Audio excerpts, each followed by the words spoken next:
living out your passions with a few lines. Power fuel living, power fuel living. Welcome to Power Fuel Living. I'm excited about today's show because we're talking about love and real love rocks. Today I have with me Parnell and Shamieka Dean, founders of the movement Real Love Rocks. Welcome to the show. I am so excited about having you guys here because, you know, relationships is one of my favorite discussions. Well, thank you so much for having us. We're excited as well. Yeah, so Real Love Rocks. Okay, where did this movement come from? It came from our story of restoration after divorce. So we were married for 7 years, divorced, and then remarried. How blessed is that? Yes. Now that doesn't happen very often. Not very often. Not very often. Wow. And so when you decided to remarry, the Real Love Rocks birthed out of what? Yeah, just obeying God, honestly. Okay. You know, not something we set out to do. We were sitting there, and I love it because when He restored our marriage, He really made us one. So oftentimes when He gives me an idea, then He'll always confirm it through Him. Yeah. And so I had the idea, and He came in one day. He said, "Hey, have you ever thought about us like starting something like a movement about our marriage?" And I was like, "Yeah, kinda." and so that's how it started. Yeah, yeah. So you guys were divorced and then remarried. What brought that remarriage about? Oh. Did you like have an aha moment, or, you know, did you? Well, for me, I got the divorce papers out of the mailbox. It was Valentine's Day, and I got the divorce papers out of the box on Valentine's Day. Oh my. Yes, so I walked upstairs, fell on my knees, and I was just crying like, "God, how did I get here?" And you know, I said, "I don't want to ever go through this type of pain again, so what is it that I need to do?" And so He said, "Pray for his new wife." The man that just divorced me, He said, "Pray for his new wife." Wow. Yeah, so I thought I was going to outsmart God. So I said, "Okay, fine. I'll pray for my new husband too." So I started praying for her because I said eventually she'll have to be around my children. So I started praying for the types of qualities I wanted in her. And then I started praying for my new husband and all the things I wanted in him. Had no idea that God actually had me praying for me and him. Oh my because His gosh. plan was to restore. See, that's God. That's something that He'll do. Yes. That is so awesome. Yes. Oh my gosh. Yes. And so how did you guys reconcile? Did you start dating again, or how did that come about? You wanna tell Yeah, that even part? though we were divorced, I actually showed up on the day that she got the divorce papers, which was on Valentine's Day. And she was surprised that I was there to take her out. We had just gotten divorced, and I was there to Crazy. take her out on Valentine's Day. You guys still loved each other. We Yes, did. yes. And so what is the foundation of Real Love Rocks? Well, the foundation is standing on the Word of God and everything that pertains to marriage. And we have the 3 components, which is marriage preparation, marriage sustainability, and restoration. Oh, all three things All three needed things. for a successful marriage. So what do you do for marriage preparation? Well, we help singles to prepare for marriage. So we coach some couples, counsel, you know, some couples. I work mainly with women, helping them to heal from things that will hinder them from having a healthy marriage. And when we counsel couples, of course, then he comes in and, because, you know, I can't teach a man how to be a husband, you know, or provide any real wisdom on that. So he comes in and he handles that part of it. Yeah. So what do you do for the sustainability? Teaching them how to communicate is really, really important. How to love each other the way that they receive love, because one of the things that we realized is that we were trying to love each other based on how we receive love. And so we were missing the mark all the time. Okay, speak to that a little bit, because that is very important. Okay, so speak about the love language. So, well, with the love language, I'll start with myself.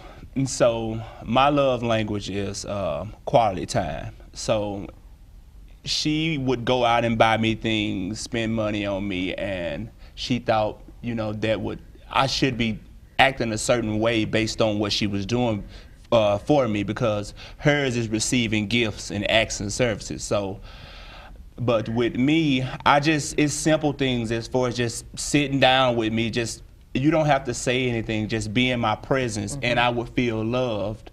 But she was missing the mark so many times, and I was missing the marks because it was small things that she wanted me to do. Like, she would say, like, go out and bring me back a candy bar, or can you bring me a soda from the store? Me not knowing what love languages was at the time, I'm like, okay, I'm paying the bills, I'm cleaning up, I'm doing all of this. But the candy bar, because her love language was acts of services, those small things really made her feel loved, and I was missing it every time, because I thought that the money was, because I've always been a provider, I've always been a worker. Now, good were with my you hand. taught that growing up? I was, because that's what my daddy does. My daddy did when I was a child. He was the one that went out, and because I'm from a Southern family, my mom stayed home, took care of the house, and my daddy, he went out and worked and paid the bills and everything. And I didn't see a lot of affection growing up. My mom was more like, okay, as long as you bring the money home, we're good. So that's kind of what I picked up. And that's one thing I learned, is that most of the time our love language is what we missed growing up. So I didn't get a lot of gifts growing up. I was the oldest, so I had to do for everyone else, and no one did for me growing up. And with him, his parents, they didn't spend a lot of time with them because, like you said, they weren't very affectionate. So physical touch and quality time meant so much to him, because that's what he missed growing up. Wow, that's a great point. Yeah, give me another example. Let's see, another example is, again, like, his language is quality time, so he wanted me to go out on the boat. He loves to fish. Yes. And I absolutely hate fishing. I think it is so boring. And the very first time I said, I'm going to go and support my husband and go on the boat. And the very first time I got on the boat, we got stranded. Oh my. The boat died, and we had to be rescued. And so but I mean, we still enjoy the quality time together, but I'm thinking, this is why I don't like going fishing, Right. We were sitting in the middle of the Cumberland. Yes. Oh my. No paddle. There were no paddles on the boat. So we were literally sitting there right before it gets ready to get into that current. We were right there. Wow. So how did you guys get rescued? We called 911. Oh, okay. So you had to get rescued. Yes, and he has a bad habit of never charging his phone. So his phone was dead, and my phone had probably about 10% of juice left for us to call 911 and be rescued. Oh my gosh. But did you feel loved? Loved and scared. But I was like, I can't panic. I cannot panic. She came out with me, and then she came out. She brought the kids. Yes. It was a beautiful evening, and then this. I was so mad at my brother. Oh my gosh, that's so sweet. So sustainability is very important, and so when you have sessions with your couples, what do you find as one of the #1 problems for sustainability? Communication, not knowing how to effectively communicate, Okay. especially with women. Come on. A lot of times we automatically assume, he's been married to me for 5 years. He should know. He should know. And so that's one of the biggest things that we have to teach them, is how to effectively communicate, because no matter what, they can't read your mind. And it's your responsibility to communicate what it is you want, how they hurt you, whatever it is you're feeling. They can't fix what you don't communicate to them is broken. Right. And so just trying to read your emotions. We have emotions that change with the drop of a dime. Yeah, so rapidly. Yes. So for them to expect for them to automatically know what's wrong with us based on our actions or our attitude is so unfair to them. And so that lack of effective communication creates bigger bigger problems Yeah. in the marriage. So what do you guys find as one of the biggest complaints for the men? The biggest complaint for the men is women not being understanding. Okay. They don't understand how a man really thinks, you know. Because women, they, you know, y'all kind of pay attention to every detail. Y'all want us to remember everything. Some things are not really important to me, like dates.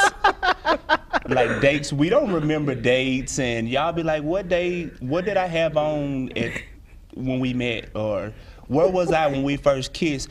Men, we do not. We love you. I promise we do, but we do not remember those things. So I think the biggest, it's just the understanding, I guess. Yeah. Do you find that the couples that you deal with, do the men feel like they're under a lot of pressure to please the wife, or to please the fiance? Yes. Yeah. I'll have to say yes. Yeah. Definitely. Yes. And so what is your advice, or what is your communication with them on that? Well, my communication on, for one, men in our small circle, we have this thing we don't tell women, but we know that we can't always 100% satisfy y'all, so we kind of like, that's like an insider for men. We just do the best we can, because women will always find something that we didn't do. We can go to the store and get the pop, but we didn't bring back ice. So I just say, love her like God loves the church. Yeah. If you do that, then you can't go wrong. Everything else will take care of itself. Yeah. So sustainability, and what was your third one?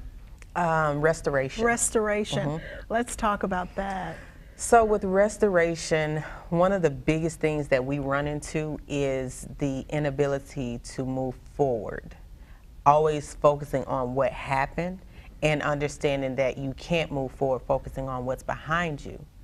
And so we run into that a lot, especially with women, if there is infidelity and they've decided to stay together, or whatever the situation is, but it's always, well, he did this. I remember when he did this. If he didn't do this, then I wouldn't be this way. But the reality is, regardless of what he did, you have a responsibility for your actions. Come on. No matter what he did. And if you say, I believe God has called us to restoration, then you want to make sure that you're not focusing on the pain, because if you focus on the pain, you'll never get to the healing. And that's the key. When we are feeling that pain, that hurt, that disappointment, you know, of course we're going to remember why we are feeling that way. Right, exactly. And so it's very hard to come out of that cycle, that feeling, that thinking, and then of course we may say or do something, you know, that kind of sabotages what we're trying to do because of that pain. Yes. And so I absolutely agree with that.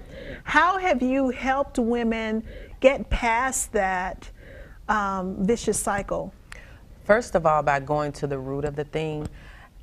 90% of the time, it's not the situation at hand that got us to that place. It's something from the past that was not dealt with, whether it's wounds from your childhood. So for instance, I had a really bad problem with submission. I did not like to be controlled. So submission to me was slavery. Submission to me was allowing a man to have control over me. And because I was raised by a strong, independent woman who embedded in me that submission is basically slavery, although she didn't say it, her actions taught me that. So when I went into my marriage, I went in as a single married woman. My last name changed, but my mindset didn't change.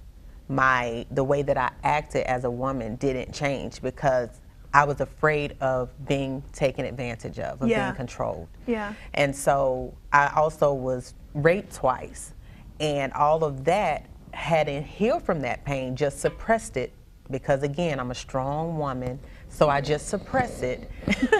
And it showed up in my marriage. So whenever he could ask me, babe, would you mind making me a cup of coffee? Why? You can make it yourself.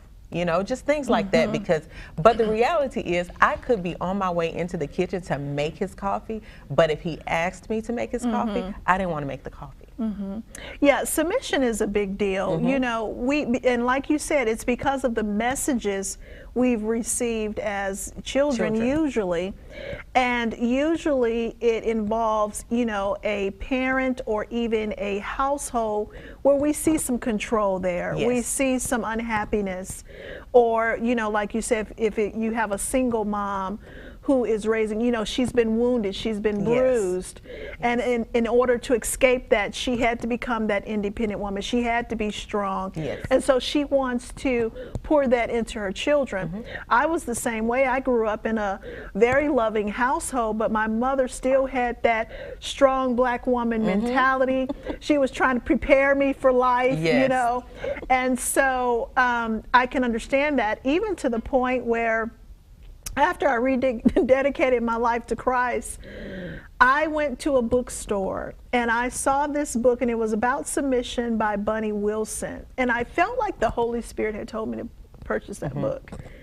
That word submission, no. Right. Because immediately I thought, I am not submitting to, nobody's going to control me. Exactly. know? Exactly. And I wandered around that bookstore still feeling led to buy that book. Well, I bought the book, and as soon as I got home, I threw it on the table and didn't look at it for months, you know, because I was obedient to buy it, but I was not obedient to read it right away. And it turned out to be one of the best books that I read, because the premise of the book was submission is not about relinquishing control, but coming together in unity with your husband under God and loving each other, submitting to each other. And we miss that message, you know, submitting to each other. So I do understand that, and I can imagine that that's still a problem for a lot of people. It is when the wounds haven't healed and you have an incorrect definition of what something is. And you're already wounded in that area, so anything that looks like it may control you or put you in a vulnerable position, you're going to instantly reject it. And so that's what I teach the women. I said, listen, submission is about playing your position so that the whole team can win. Oh, I like that. That's what it is. You know, if you're on a basketball team, you can't score all the shots, you can't get all the rebounds, you can't get all the blocks. Somebody's in position so that the team can win, and that's what submission is all about. Yeah, great point. I had to learn that. Yeah, because I'm from a total different family. You know, I'm from a family where my mom would wait on my dad hand and foot. So once I got married to her, and you know, her mom is very like strong. So all of her daughters are very strong. Her mom can take a motor out of a car herself. She's a licensed carpenter. So I wasn't used to a woman just having, you know, that much authority and that much of a voice, because my mom was never weak, I would say, but she was, so to speak, dependable on my dad, on my father all the time. So once I met her, I had to learn that, you know, every time I ask her something, she's not going to just go at my beck and call, you know. So I had to get used to that, because, you know, men, when they go searching for a woman, they tend to, you know, look for characteristics in their mom, you know, in the woman. And so once, you know, I would ask her certain things, she would get mad. I would wonder, like, why she get mad? I just asked her for some water, or, you know, I'm not trying to boss you, you know. So I was trying to, you know, I didn't know that it was just, you know, something that she was dealing with, you know. And so, and you can ask her, I'm the type where if I'm headed in the kitchen, I'll get my own water, you know. But my father, he was like, hey, run my bath water. Well, he didn't even have to say it. My mom, when he get off work, his bath water was ran, the breakfast was cooked, dinner, you know, all of the above. So once we got together, I had to understand that, hey, this is not my servant, this is my wife, you know. And most of the time, I'm the one that's cooking, because I want her to understand that I'm not my father. I'm not what we're used to seeing in the black, you know, community, black families, where the woman just stay home and she cook, clean, and stuff like that. So So now, when you guys, in your first marriage, was this going on? Is this what kind of helped the demise of it? Yes, that was some of the that was some of the issues that you know helped the demise. And then first of all, we didn't have a true example of a happy, healthy marriage. Gotcha. And so brokenness reproduces brokenness. And because we started with a broken foundation, we went into our marriage with these broken pieces, assuming that coming together would make us whole. And it did the exact honey, opposite. you said something right there. Because that is the mindset of so many people. Yes. This person is going to make me whole. I'm broken. I'm lonely. I'm not satisfied with my life. And bringing somebody in, making a lifelong commitment to someone to make you whole is not a good idea. No. Get whole first. Yes. And then bring someone else who's whole. Yes. Oh my gosh. Yes. Now you're talking. Yes. Yes. But unfortunately, that's not always the case, because there is a lot of brokenness in our world. Yeah. And that's exactly, as a coach to the women, that's what I teach them. I said, you know, you can't be the wife you need to be until you're the woman God created you to be first. Oh, yes. Same with the man, right? Exactly. Because our men struggle with their own identity, self-esteem, self-worth, you know, their place in society, their place in a relationship. Yes, because, and then we're, as women, we're called to be their helpmeet.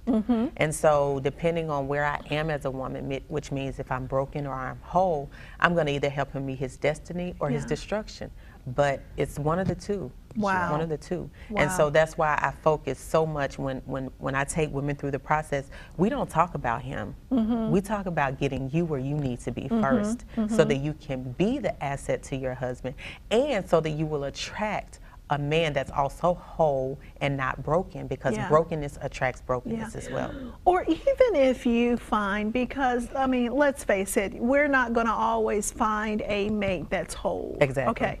But even if you can become whole, learn the signs, what does wholeness look like, then you can identify red flags more easily and more readily, and then have conversations or decide, you know, this is something that I've noticed. Let's have a conversation about it.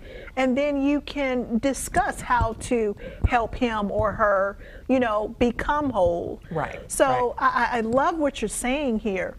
So what are you guys doing with this movement? Where can people find more information about Real Love Rocks? Well, right now we're on Facebook. We have a group on Facebook, so that's mainly how we interact with couples. And so you said you guys have a bigger vision, and what is that? Our bigger vision is, because something that we didn't have is, when we first got married, we didn't have the income to have a wedding. We didn't have that, and neither did we have the income to invest in counseling and coaching and things like that. So our big goal is to be able to pay for those types of things for married couples who are struggling, but also are going through that process of restoration. Wow. So we would take them through the process of restoration, as, you know, we would be the coaches to do that, and then we would pay for them to have a nice wedding. So that's our goal. That is great. Or at least contribute I love that. to it. Yeah. And now you're also an author. Yes. Okay. So yes, I have authored 2 books and co-authored a 3rd book. The first book is called But What Did God Say? And that's a daily devotional, which was actually written during our divorce process, and that's what God gave me to stand on. I had no idea at the time. And the second one is Positioning Yourself to Be a Wife, and that's where I take the women through the process of healing before they get married, so that they can have a healthy, happy marriage. The co-authored book is called Diary Confessions of a Happily Married Wife, and it's not juicy gossip. It's just kind of us sharing our stories, you know, some of the struggles, but also the triumphs. yeah, that's great. And where can people find the books? On my website, ShamiekaDean.com, and I have a copy of the Positioning Yourself to Be a Wife here. The other 2 can also be found on my website, and they're available on Amazon as well. Awesome. So as we are finishing up, give us some more nuggets on how we can do better in our relationships. You want to go first? You go first. Okay, I'll go first.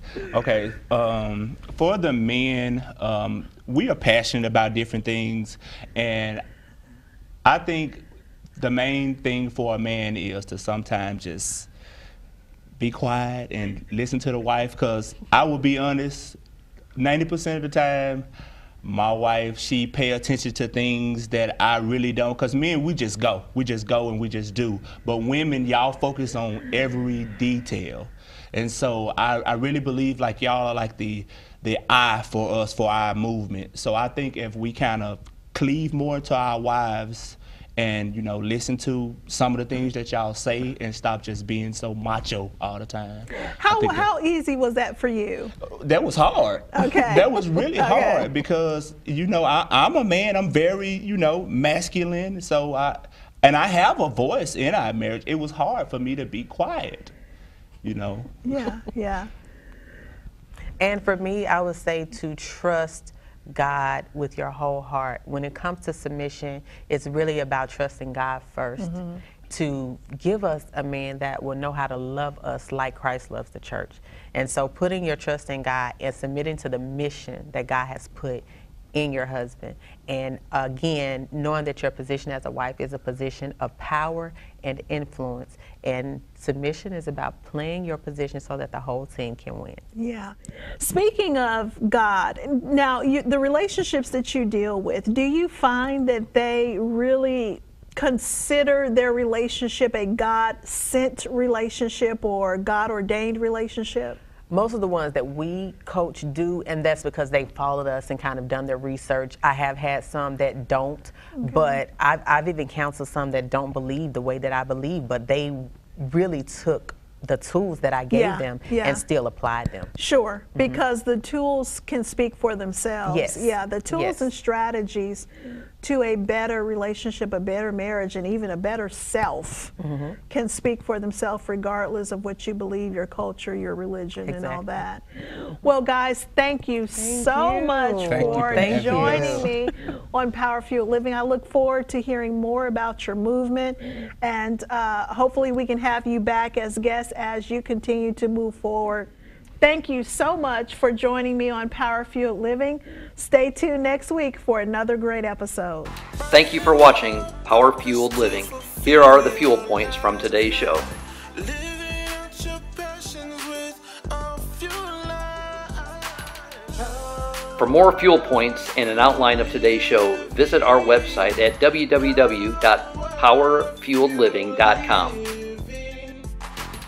Next on Power Fueled Living, I have with me Bible teacher Allison Cunningham and Pastor Angela Walker. Welcome, ladies. Thank you. I'm so glad to have you with this new segment that we're doing called The Word is Out. Yes. You know, we want to share the Word of God with the viewers and how it applies to our everyday life. Finding a purpose to fulfill your